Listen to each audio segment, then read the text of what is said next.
Gak terasa kalau kini sudah memasuki akhir bulan Mei, di mana artinya pertandingan krusial babak round 3 versus Cina dan Jepang tinggal menghitung hari saja. Dan kedua tim juga sudah mengumumkan siapa saja pemain yang akan bersaing untuk memperebutkan peringkat 3 atau 4, khususnya Indonesia dan Cina. Dan kemungkinan besar Indonesia akan dipimpin oleh Coach Alex Pastor sebagai pelatih kepala sekaligus otak dalam menyusun strategi seperti laga versus Bahrain kemarin. Sedangkan Emil Audero yang gagal debut versus Bahrain kemarin kemungkinan kini akan menjadi kenyataan setelah Marten Pas tak bisa tampil karena akumulasi kartu.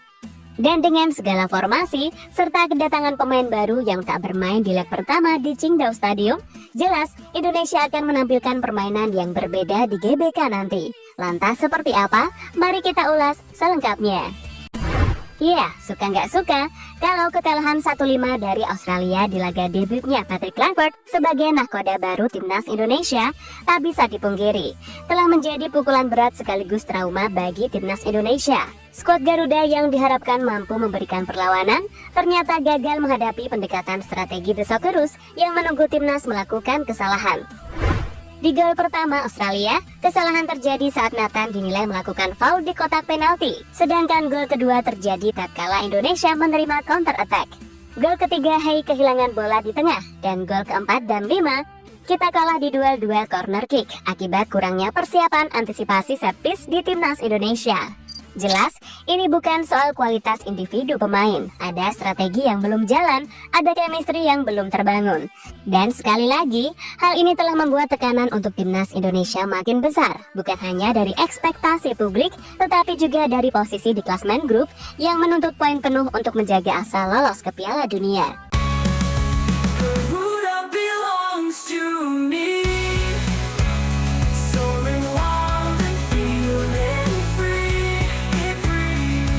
Namun beruntung, PSSI langsung bergerak cepat, di mana di laga selanjutnya versus Bahrain, Alex Pastor langsung ambil alih kepemimpinan timnas Indonesia. Hasilnya pun bisa kita lihat sendiri. Coach Alex mengganti posisi Nathan Chown dengan pemain anyar Joe Pelupessy dan diduetkan bersama Tom Hea di lini tengah. Hasilnya pun memuaskan. Joe Pelupessy tampil gemilang dalam laga tersebut, serta Tom Hea lebih leluasa dalam mengkreasikan serangan demi serangan. Alhasil, gol sematawayang yang dicetak oleh Ole Romeni dalam match tersebut berasal dari kecerdasan mantan pemain Heerenveen tersebut. Dan untuk mengulang hal sama di GBK pada tanggal 5 Juni mendatang, kemungkinan Alex Pastor akan kembali mengambil alih nahkoda timnas Indonesia menggantikan Patrick Kluivert. Apalagi Alex Pastor ini terlihat sangat antusias menyambut matchday bulan Juni mendatang. Di mana hal itu bisa kita lihat ketika dia datang lebih awal dan langsung memantau para pemain Liga 1 antara Persija versus PSS Sleman. Menariknya, dalam pemantauannya tersebut, Coach Pastor dibuat kagum dengan atmosfer Maguwo Harjo yang membara sebagai bentuk protes supporter Sleman kepada manajemen tim. Dan hal itu seketika mengingatkan dia dengan atmosfer GBK yang begitu gila, yang tentu saja bisa mengubah suasana bak neraka bagi tim lawan. Momen-momen seperti itulah yang sejatinya membuat Coach Pastor tampak betah berada di Indonesia. Meski dirinya sendiri dikabarkan telah mendapatkan tawaran untuk menjadi nahkoda baru Ajax Amsterdam.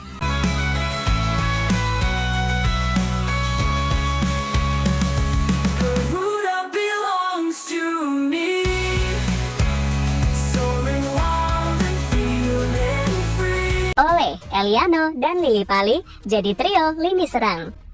Absennya Ragnar Oratmangun membuat pemain veteran Stefano Lillipali yang kembali dipanggil Patrick Kluivert berpotensi untuk mengisi kekosongan tersebut. Seperti kita tahu, kalau dalam 2 tahun terakhir, Lillipali tampil gemilang bersama Borneo FC, sementara Rafael Strijk kurang memuaskan dalam beberapa pertandingan terakhir.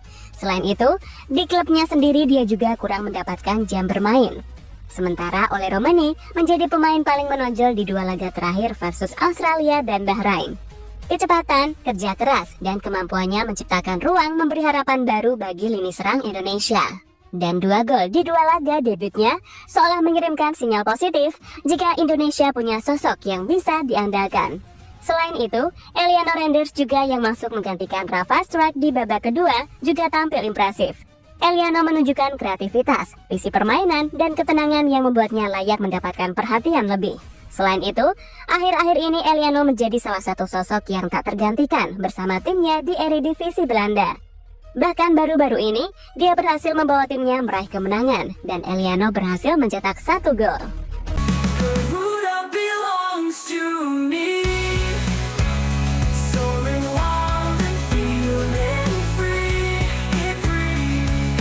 Bicara soal Ole Romani, dirinya sendiri telah membuktikan kualitasnya dengan permainan yang menonjol.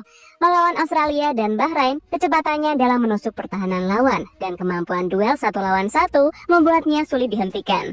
Di posisi sayap kiri atau sebagai penyerang tengah, Ole bisa menjadi motor serangan yang terus mengancam lini belakang Cina. Dan kemungkinan pada tanggal 5 Juni nanti, Ole bakal menjadi daya gedor utama timnas Indonesia untuk mencetak pundi-pundi gol.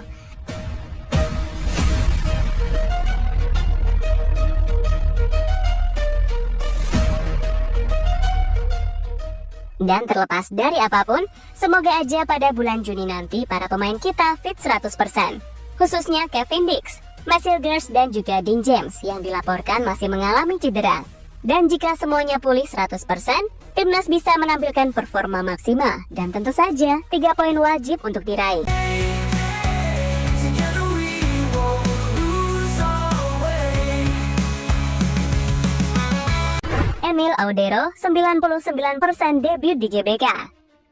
Kiper utama timnas Indonesia Marten Pas dipastikan absen saat menghadapi Cina dalam laga lanjutan kualifikasi Round 3 Piala Dunia 2026 zona Asia yang akan digelar pada 5 Juni 2025 di Stadion Gelora Bung Karno, Jakarta. Kabar absennya kiper asal klub Major League Soccer FC Dallas itu disampaikan langsung oleh Pais dalam wawancara di kanal YouTube The Highway. Pais harus menepi akibat akumulasi kartu kuning yang diterimanya sepanjang babak kualifikasi. Saya tahu aturan di AFC, saat kita mendapatkan 2 kartu kuning akan mendapatkan sanksi, ujar Pais. Salah satu kartu kuning tersebut ia terima saat debutnya melawan Arab Saudi dalam laga yang berlangsung panas dan penuh tekanan. Kami butuh mengulur waktu karena saat itu ada banyak momentum untuk Arab Saudi. Sayangnya, saya harus dapat kartu kuning, jelasnya. Dengan absennya Pais, peluang terbuka lebar bagi Emil Audero, kiper anyar timnas Indonesia, untuk melakukan debut sebagai starter di bawah Mister Garuda. Emil sendiri punya kualitas yang tak kalah dengan Marten Pas, dan hal itu dia juga tunjukkan bersama Palermo musim ini. Dan laga kontra Cina akan menjadi penentu langkah Indonesia di grup C. Saat ini, timnas Indonesia berada di posisi keempat dengan 9 poin, sementara Cina di posisi keenam dengan 6 poin. Kemenangan akan memperbesar peluang Indonesia untuk lolos ke babak selanjutnya.